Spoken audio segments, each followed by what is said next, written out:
नमस्कार, स्वागत है आप सभी का। आपके साथ हूं मैं सोनल दहिया और नमस्कार, आपके साथ हूं मैं राजीव शर्मा। इंडिया रिपोर्टर लेकर हाजिर हैं। हम बड़ी खबर से कर लेते हैं शुरुआत। बॉम्बे हाई कोर्ट में आर्यन खान की जमानत पर इस वक्त सुनवाई जारी है। कोर्ट में एनसीबी ने किया आर्यन की जमानत का विरोध। हाई कोर्ट में मुकुल रोहतगी कर रहे हैं आर्यन की पैरवी। 21 दिन से मुंबई के आर्थर रोड जेल में बंद है आर्यन खान। इस वक्त जमानत पर सुनवाई जारी। इससे पहले सेशंस कोर्ट ने जमानत ठुकरा दी थी, तब हाई कोर्ट में यह मामला गया और आज इस पर सुनवाई अभी चल रही है। देखना ये होगा कि क्या राहत की सांस मिल पाती है आर्यन खान को, क्योंकि लगातार कोशिशें हो रही हैं किसी न किसी तरीके से इन हालातों से निकला जाए। शाहरुख खान, गौरी खान और आर्यन खान लगातार परेशान चल रहे हैं। हम लगातार अपडेट भी आपको दे रहे हैं और इस वक्त ये बड़ी अपडेट है। 21 दिन से माफ कीजिएगा, मुंबई के आर्थर रोड जेल में बंद है आर्यन और अब देखना ये होगा कि क्या जमानत मिल पाती है या नहीं।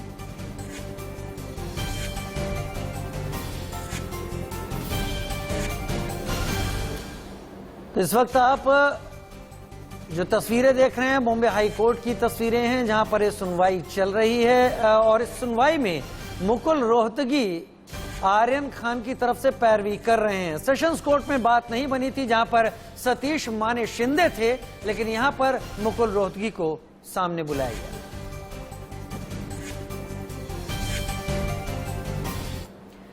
तो आर्यन के लिए वकीलों की एक पूरी फौज तैयार की गई है। कौन कौन से वकील रहे हैं हम आपको ग्राफिक्स के जरिए बताते हैं। और मुकुल रोहतगी इस मामले में पैरवी करने के लिए आ रहे हैं। मुकुल रोहतगी बहुत बड़े जाने माने वकील जाने जाते हैं। इनके साथ रूबी सिंह आहूजा रहेंगी। वहीं संदीप कपूर और अमित देसाई भी पैरवी करने के लिए आएंगे आर्यन खान की। साथ ही सतीश माने शिंदे भी होंगे और आनंदिनी फर्नांडिस, रुस्तम मुल्ला, ये लोग भी होंगे। सतीश माने शिंदे रिया चक्रवर्ती मामले में लगातार लगे रहे थे, उसके बाद आर्यन के साथ लगे, लेकिन सेशन कोर्ट में नाकामी हाथ लगी, तो अब मुकुल रोहतगी बातों को सामने रखने के लिए मौजूद। तो कौन कौन से वकील आर्यन की पैरवी करेंगे वो ग्राफिक्स के जरिए हम आपको बता रहे हैं, जिसमें कई जाने माने नाम शामिल हैं।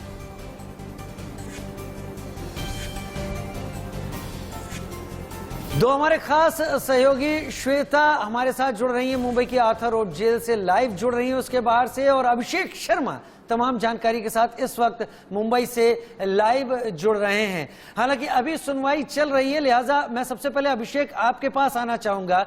अभिषेक, जो दलीलें रखी हैं एनसीबी ने और जो दलीलें रखी हैं अब तक जो पता चला है आर्यन के वकीलों की तरफ से, वो दलीलें अपने आप में काफी ज्यादा बड़े खुलासे करती हैं। इंटरनेशनल ड्रग रैकेट से संबंध बता रहे हैं एनसीबी के वकील, तो आर्यन की तरफ से कहा जा रहा है कि डील नहीं हो पाई। इसका खुलासा करें। बिल्कुल, देखिए राजू, मैं इस वक्त बॉम्बे हाई कोर्ट पे ही मौजूद हूँ, जहां पर सुनवाई होने वाली है। देखिए, दो चीजें आपको एक दर्शकों के लिए बता दूं, अपडेट कर दूं कि सुनवाई अब तक शुरू नहीं हुई है, क्योंकि 57 है, 57, 58 और 59वां नंबर है, जो कि आर्यन, अरबाज और मुनमुन तीनों ने अलग अलग तरीके से बिल एप्लीकेशन के लिए सुनवाई के लिए गुहार की हुई है बॉम्बे हाई कोर्ट पे। तो अभी सुनवाई होने वाली है। अभी वर्तमान में करीबन 46वां नंबर चल रहा है, 57 नंबर है आर्यन खान का। तो सुनवाई में अभी वक्त है, लेकिन हाँ, एसजी जो कि अनिल सिंह है एनसीबी के सरकारी वकील, वो पहुंच चुके हैं। मुकुल रोहतगी से लेकर सतीश वासिंदे, सभी लोग इस वक्त कोर्ट पे मौजूद हैं। किसी भी वक्त सुनवाई शुरू हो सकती है, जीरा हो सकती है। देखिए, अब तक जो हम बात कर रहे हैं वह एनसीबी की तरफ से बकायदा एक 35 पेजों का वहां पर अपनी रिप्लाई फाइल किया गया, जिसमें साफ साफ कहा गया कि इस तरीके से बेल नहीं मिलनी चाहिए। बराबर तमाम ऐसे सबूतों को दिखाया गया, तमाम ऐसे पॉइंट बताए गए कि क्यों अगर बेल दिया गया तो कैसे पूरे केस को नुकसान पहुंचेगा, क्योंकि पूरा सिंडिकेट ड्रग का मामला सामने आया है। और कहीं न कहीं पहली बार देखिए एनसीबी ने बताने का प्रयास किया है कि आर्यन कहीं न कहीं ड्रग पेडलर्स काम करते थे, ड्रग पेडलिंग के मामले में, धंधे में लिप्त थे, ऐसा कहीं कहीं पूरा निकल के सामने आ रहा है, इंटरनेशनल रैकेट का सामने आ रहा है, इसलिए बेल नहीं मिलना चाहिए। वहीं जो बात देखिए निकल के आ रही है नवाब मलिक वाला, कि नवाब मलिक के हवाले से जो बहुत बड़ी खबर आई, जो प्रभाकर सैल जो कि विटनेस है इस पूरे मामले पर, जो उसने साफ साफ कहा कि शाहरुख खान की जो मैनेजर है उसने साथ में मीटिंग हुई, बातचीत, पैसे कोई 25 करोड़ रुपए की बातचीत हुई, उसको बकायदा डिनाई किया गया है आर्यन खान के द्वारा एफिडेविट कोर्ट में कि ऐसा कुछ भी नहीं है। देखिए ये दो पार्टियों के बीच का मामला है, ठीक मेरे है। केस से ऐसा कोई जी। संबंध नहीं है। हमने किसी भी किरण गोस्वामी से मुलाकात नहीं की थी जी। ठीक है अभिषेक, हम श्वेता का भी रुख करेंगे, लेकिन उससे पहले एक बड़ी खबर का सीधे रुख कर लेते हैं। इस वक्त की बड़ी खबर, आर्यन अनन्या की नई व्हाट्सएप चैट सामने आई है और दोनों की व्हाट्सएप चैट में चौंकाने वाले खुलासे हुए हैं। आर्यन अनन्या के बीच ड्रग्स के लेन देन पर बातचीत है। इस चैट में आर्यन अनन्या की चैट में एनसीबी का भी जिक्र है और व्हाट्सएप चैट से बढ़ सकती हैं अनन्या पांडे की मुश्किलें। अनन्या पांडे, अब 2 बार उन्हें समन शायद दिया जा चुका है, जो अब तक की जानकारी है, और उसके बाद वो पेश नहीं हुई हैं। 2 बार जरूर पेश हुई थी, उसके बाद से वो एनसीबी के सामने आने से कतरा रही हैं। लेकिन ये चैट बहुत कुछ ऐसा सामने रख रही है जो कोर्ट में इस बात को पुख्ता करने में शायद बहुत रोल अदा करें कि आर्यन को जमानत मिलती है या नहीं मिलती। और वहीं आर्यन अनन्या की जो व्हाट्सएप चैट सामने आई है उसमें दोनों के बीच क्या बातचीत हुई है वो भी आपको बताते हैं। अरे बातचीत अपने आप में बहुत खास है, जहां आर्यन कह रहा है कि मैं तुमसे चुपचाप ले लूंगा, वहीं अनन्या का जवाब आता है ठीक है।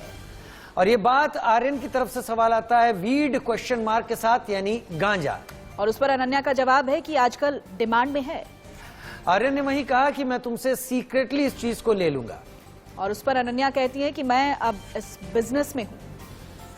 और आर्यन ने व्हाट्सएप चैट में पूछा क्या तुम गांजा लाई हो। अनन्या ने कहा कि मुझे मिल रहा है। वहीं आर्यन ने कहा ठीक है सुनो कल कोकेन ले लेते हैं। और उस पर आर्यन ने कहा कि मैं तुमसे लोगों के लिए भी मंगवा रहा हूं और तुम्हारी बैंड बजाता हूं एनसीबी के जरिए। इस तरह की जो कॉन्वर्सेशन है वो सामने आई है। तो ये बहुत कुछ तमाम चीजें हैं और इन सारी चैट्स को बेहतर तरीके से एनसीबी के वकील जज के सामने रखेंगे जब इस मामले पर जरह होगी। लेकिन श्वेता भी हमारे साथ जुड़ी हुई है। सोनल, बिल्कुल, श्वेता से सवाल ले लेते हैं। श्वेता, देखिए लगातार इस पर तो अभी कशमकश जारी है कि क्या जमानत मिल पाती है नहीं, मुश्किलें बढ़ेंगी, नो डाउट ऐसा नजर आ रहा है जिस तरीके का इस पूरे मामले का बैकग्राउंड है और जो अपडेट्स निकलकर सामने आ रही हैं। आपके पास क्या जानकारी है श्वेता?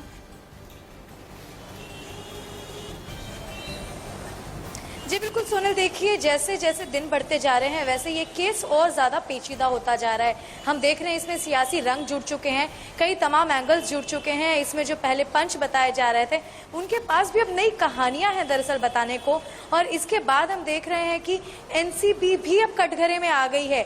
यानी एक दिन यह भी देख लिया कि अब समीर वानखेड़े अब कटघरे में जाके उन्होंने अपने एक्शन पे उन्होंने अब सफाई दी है। यानी कि अब पूरी तरीके से ये मामला और ज़्यादा कॉम्प्लिकेटेड होता जा रहा है। यहाँ पर जहाँ एक जगह जद्दोजहद चल रही है लीगल काउंसिल आर्यन खान की उनकी जमानत को लेकर, वहीं हम दूसरी ओर देख रहे हैं कि एनसीबी पर लगाए हुए आरोपों पर भी एनसीबी अपने एक्शंस पर सफाई देती नजर आ रही है। और वहीं जो एक राजनीतिक दल एनसीपी की अगर हम बात करें तो वह लगातार एक एक डॉक्यूमेंट, सबूत, लोगों को पंचेस, उनके जो विटनेस है उन्हें लेकर आ रही है और ये बता रही है कि ये पूरे कार्रवाई में कई जगह लूप। श्वेता, आप जहां पर बनी हुई हैं, जहां पर आप मौजूद है आर्थर रोड जेल के ठीक बाहर, अगर यहां पर जमानत मिलने जैसी कोई बात सामने आती है तो शायद आप जहां पर हैं सबसे ज्यादा एक्टिविटी वहीं पर होने वाली है। मेरे साथ आप दोनों बने रहिए, अभिषेक और श्वेता दोनों ही बने रहिए। आर्यन खान जेल में बंद हैं, उनकी जमानत पर हाईकोर्ट में सुनवाई की बात है। और इसी बीच मुंबई में उनके समर्थकों से बातचीत की है मेरे सहयोगी अभिषेक मिश्रा ने। शाहरुख खान के बेटे आर्यन खान की बॉम्बे हाई कोर्ट में बिल पे सुनवाई है, लेकिन इस बीच उनके तमाम समर्थक भी बॉम्बे हाई कोर्ट के बाहर पहुंचे हुए ताकि वह उन्हें समर्थन दे सके। क्योंकि मामला न्यायिक है, न्यायालय में है, उसमें बिल मिलेगी नहीं मिलेगी, लेकिन देखिए उनके समर्थक जो हैं बॉम्बे हाई कोर्ट के बाहर इस वक्त उनके फोटो लेकर यह दिखा रहे हैं कि वह किस तरीके से आर्यन को सपोर्ट कर रहे हैं। रिलीज आर्यन खान यहाँ लिखा जा रहा है, dear Shahrukh sir, do you know you are the greatest strength, we are also. यानी किस तरीके से उनके फैन हैं और उनके साथ यह अनकंडीशनल लव के साथ खड़े हैं। इनसे जान लेते हैं कि आखिरकार जो शख्स एक ड्रग के मामले में लिप्त है, बड़ा आरोप लगा है, क्यों आप सपोर्ट कर रहे हैं? सब आर्यन को भी सपोर्ट करते हैं, शाहरुख सर से क्योंकि हम प्यार करते हो तो उनके बेटे वो सबसे हम आर्यन को भी सपोर्ट करते रहेंगे। आप लोगों को नहीं लगता कि जो ड्रग लेता है, जो ड्रग की बात करते हैं, उनको सपोर्ट कर रहे हैं? मामला कोर्ट में चल रहा है, आप क्या बताना चाह रहे हैं आप लोग? नहीं, ये लोग आर्यन के लिए रिहाई के लिए आए हैं, बस उनसे प्यार करते हैं, शाहरुख के फैन है हम लोग, इसलिए आए हैं। क्या सच क्या झूठ तो अभी कोर्ट अदालत में फैसला सुनाएंगे, अभी सुनाए नहीं है, सुनाएंगे तो मालूम चलेंगे हम लोग को। और क्या बताना चाहूँगा, अभी तो कुछ अभी तक सपोर्ट करेंगे। जी अभी तक तो जैसा भी रहेगा हम लोग सपोर्ट करते रहेंगे। करेंगे ना, हम लोग को सपोर्ट करने के लिए आए। गलत एक आदमी को सपोर्ट करना वो सही है? गलत नहीं है, अभी जब तक फैसला हुआ ही नहीं है सर, तो हम लोग कैसे बताएं गलत और सही? अभी कोर्ट में आए हैं, अभी पता नहीं क्या हो रहा है क्या नहीं हमको पता नहीं है। अभी जो भी होगा अभी अंदर फैसला होगा। बिल्कुल, ये देख रहे हैं कि ये लोग, क्या आपका नाम क्या था? आपका? मेरा नाम मोहम्मद नईम है। मोहम्मद नईम, आपका नाम क्या है? दिलावर खान। दिलावर खान, मोहम्मद नईम और दिलावर खान, दो शख्स हैं। और आप लोग हैं कि ये दो ही लोग हैं? नहीं, हम लोग दो ही लोग आए हैं। इस वक्त देख रहे हैं कि बॉम्बे हाई कोर्ट के बाहर ये लोग मौजूद हैं और यह लोग अपने हाथों में आरन के पोस्टर्स, फोटो लेकर ये कह रहे हैं कि आरन को रिहा किया जाए। और ये जिसे पूछा इनसे कि आखिरकार क्यों सपोर्ट कर रहे हैं, इनका कहना है कि अभी तक उन्हें आरोपी के तौर पर, यानी कह सकते हैं कन्विक्ट नहीं किया गया कि हाँ। और वहीं एनसीपी नेता नवाब मलिक का समीर वानखेड़े पर हमला लगातार जारी है। वानखेड़े ने एक दलित का हक छीना, नवाब मलिक का ये कहना है, और ये भी कहा कि मैंने जो ट्वीट किया वो असली सर्टिफिकेट था। मैं अपनी बात पर कायम हूं, सच्चाई देश के सामने आएगी। आपको बता दें कि नवाब मलिक ने एक बर्थ सर्टिफिकेट जारी किया था समीर वानखेड़े का। उसमें उन्होंने कई गंभीर आरोप समीर वानखेड़े पर लगाए हैं। समीर वानखेड़े के पिता का नाम दाऊद है। नवाब मलिक का इस बात पर जोर, पूरा परिवार मुस्लिम की तरह जीवन बिताता रहा है, फर्जी सर्टिफिकेट का सहारा लिया है, ऐसा भी नवाब मलिक ने कहा। और ये चिट्ठी सीएम और डीजीपी को भी भेजी गई है।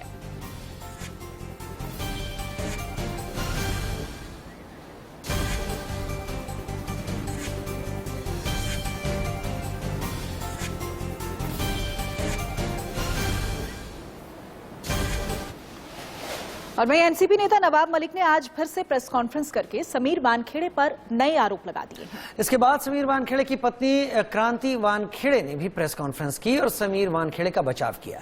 दोनों के बयान आपको सुनवाते हैं। जो कल हमने एक बर्थ सर्टिफिकेट ट्विटर पे शेयर किया था, उसको लेके काफी चीजें सामने आई। सवाल हमने ये खड़ा किया कि जो व्यक्ति फर्जी बर्थ सर्टिफिकेट बनाकर फर्जी कागजों के आधार पर शेड्यूल कास्ट की कैटेगरी में नौकरी हासिल करता है, कहीं न कहीं एक दलित शेड्यूल कास्ट जो देश के किसी गांव में झोपड़ी में हो सकता है कि दिए के नीचे पढ़ रहा होगा, कोई स्ट्रीट लाइट के नीचे तैयारी कर रहा होगा, इस फर्जी सर्टिफिकेट के कारण उसका अधिकार छीना गया। ये सारे झूठे सारे फॉल्स क्लेम्स हैं, क्योंकि अगर इसके ऊपर उनके पास कोई भी प्रूफ होगा तो आई एम श्योर वो कोर्ट में पेश करेंगे और इसके ऊपर तभी न्याय हो पाएगा। हम ऐसे ट्विटरबाजी करके कुछ नहीं पा सकते, बिकॉज ट्विटर पे कोई भी कुछ भी उठ के लिख सकता है। मैं भी कुछ भी लिखूं किसके बारे में, लेकिन ये सच नहीं हो तो इससे ज्यादा और हम बार बार क्या प्रूफ करते रहे, बार बार कितनी बार हम लोग चिल्ला के बोले, इतना नहीं बोल सकते। और शायद आज मैं लास्ट टाइम प्रेस से बात करी, शायद मैं कल से प्रेस से भी बात नहीं करूंगी, क्योंकि हम तंग आ चुके हैं, हम लोग तंग आ चुके हैं रोज रोज एक एक प्रूफ देते हुए, जबकि मेरा पति झूठा नहीं है, तो क्यों हम लोग सहन करें? We are not going to take this. और एनसीपी नेता नवाब मलिक और समीर वानखेड़े के बीच विवाद आखिरकार क्या है, उस सर्टिफिकेट में क्या कुछ है, हम आपको बताते हैं। आइए आपको समझा देते हैं कि बर्थ सर्टिफिकेट का विवाद क्या है। नवाब मलिक ने एक बर्थ सर्टिफिकेट को लेकर सवाल उठाए। नवाब मलिक ने समीर वानखेड़े पर क्या आरोप लगाए हैं वो आप देखिए, ग्राफिक्स के जरिए हम आपको दिखाते हैं। समीर दलित नहीं मुस्लिम है और समीर ने फर्जीवाड़ा किया है। आईआरएस में कोटे से समीर ने नौकरी पाई है। उन्होंने पिता का नाम दाऊद वानखेड़े बताया है और धर्म जो है वो मुस्लिम लिखा हुआ है। इसके साथ उन्होंने सवाल उठाया कि आखिर इस बर्थ सर्टिफिकेट का सच क्या है, और इसके जरिए उन्होंने तमाम इशारे, तमाम सवाल समीर वानखेड़े के ऊपर लगाए हैं। मुंबई से अभिषेक हमारे सहयोगी ज्यादा जानकारी के साथ लगातार हमारे साथ लाइव बने हुए हैं। अभिषेक, सबसे पहले तो अपडेट वहां से जानना चाहेंगे, चूंकि विवाद लगातार गहराता चला जा रहा है, फिलहाल क्या जानकारी मिल रही है?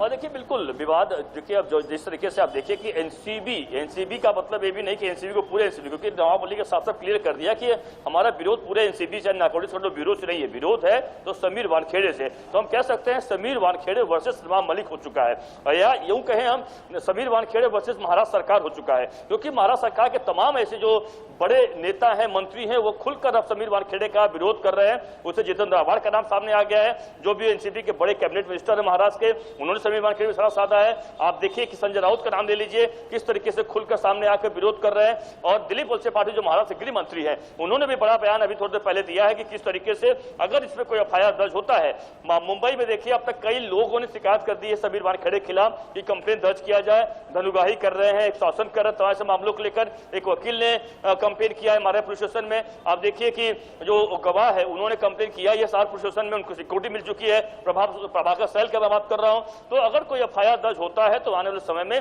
समीर वानखेड़े के लिए मुश्किलें बढ़ जाएंगी, और ये एक बड़ी वजह माना जा रहा है। और देखिए नवाब मलिक जो प्रेस कॉन्फ्रेंस में बोल रहे हैं कि उनको जो जानकारी मिल रही है, बड़े सोचने वाली बात हो, जानकारी एनसीबी के अधिकारियों द्वारा ही मिल रही है, वो खुलेआम खुलकर बोल रहे हैं। क्या एनसीबी में ऐसी कोई बात है क्या जो समीर वानखेड़े खिलाफ काम कर रही है? तमाम ऐसी बातें हैं, लेकिन ये बात सच है कि समीर वानखेड़े इस वक्त फंसे हुए हैं, चौतरफा उनको घेरा जा रहा है। अब सच्चाई क्या है जांच के बाद सामने आएगा। बहुत शुक्रिया अभिषेक, आप नजर बनाए रखें। आप दोनों इस वक्त इस खबर को लेकर उन जगहों पर मौजूद हैं जहां पर इस खबर से जुड़ी हुई तमाम खास एक्टिविटी हो रही है, आपके पास आगे भी आएंगे। और आरोपों के चक्रव्यूह में फंसे समीर वानखेड़े की सफाई भी अब सामने आई है। उन्होंने खुद पर लगे सभी आरोपों को बेबुनियाद बताया है और कहा है कि मैं देश की सेवा करते हुए जेल भी जाना पड़े तो जाऊंगा। मैं कहना चाहता हूं कि मैं एक छोटा सा सरकारी मुलाजिम हूं, वो बहुत बड़े मंत्री हैं, तो अगर देश की सेवा करने के लिए, ईमानदारी से काम करने के लिए, ड्रग्स हटाने के लिए अगर वो मुझे जेल में डालना चाहते हैं तो मैं उससे स्वागत करता हूं। मैं ये जो दुबई की बात कर रहे हैं, मैं इसका घोर निंदा करता हूं। ये झूठी इन्फॉर्मेशन है। जिस तारीख ये जो कह रहे हैं दिसंबर में, मैं उस टाइम पे मुंबई में हूं, ये उस चीज की जांच कर सकते हैं। ये जो शब्द है खंडनी, एक्सटॉर्शन, ये बहुत ही घटिया शब्द है। मैं गया था मालदीव्स में, बाकायदा गवर्नमेंट की, हमारे जो कॉम्पिटेंट अथॉरिटी होती है उनकी परमिशन मैंने लिया है। मैं सरकार की परमिशन लेके अपने बच्चों के साथ में, अपने फैमिली के साथ में गया हूं। तो अगर उसे एक्सटॉर्शन कहते हैं तो कभी ये सारा मुद्दा ड्रग्स की जांच इन्वेस्टिगेशन से शुरू हुआ था, लेकिन अब ऐसा लग रहा है कि ड्रग्स की लड़ाई पूरी तरह से सियासी हो चुकी है। एनसीपी नेता नवाब मलिक ने वानखेड़े के खिलाफ मोर्चा खोला है और बीजेपी लगातार वानखेड़े का बचाव कर रही है। के मंत्री नवाब मलिक ने अभी सभी सीमा पार कर दी है। अगर किसी एक अधिकारी की गलती होती है तो उनके उच्चाधिकारी को बोलो, लेकिन उनकी जाति के नाम से, शेड्यूल कास्ट के नाम से शंका व्यक्त करना, उसको बदनाम करने का प्रयत्न करना। समीर वानखेड़े एक शेड्यूल कास्ट के अधिकारी है, उनका कास्ट सर्टिफिकेट, उनके पिताजी का कास्ट सर्टिफिकेट, जो ऑफिसर IRS IAS हुआ है, उसकी सरकारी यादी सूची अनेक वर्ष से वो शेड्यूल कास्ट अधिकारी करके काम कर रहा है। अब उसकी जाति शेड्यूल कास्ट, यानी फिर वही नवाब मियां वही सैकड़ों वर्ष पुरानी दमनशाही यहां पर चलाएंगे।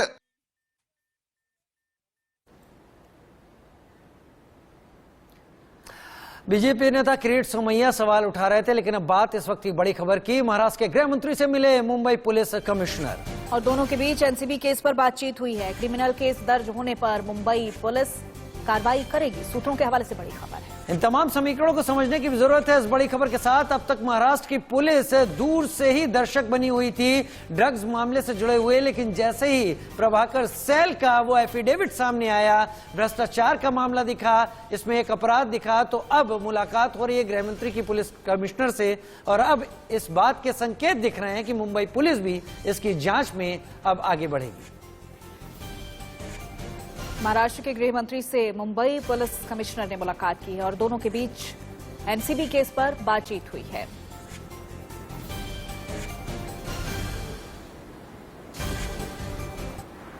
और एक और बड़ी खबर का सीधा रुख कर लेते हैं। समीर वानखेड़े पर कार्रवाई कर सकती है एनसीबी। सूत्रों के हवाले से ये बड़ी खबर है। बहुत बड़ी खबर इस वक्त की। आज दिल्ली में समीर वानखेड़े से पूछताछ भी हुई है। वानखेड़े पर आरोपों की जांच कर रही है एनसीबी। आरोपों के साथ गवाहों के फोटो की भी जांच होगी।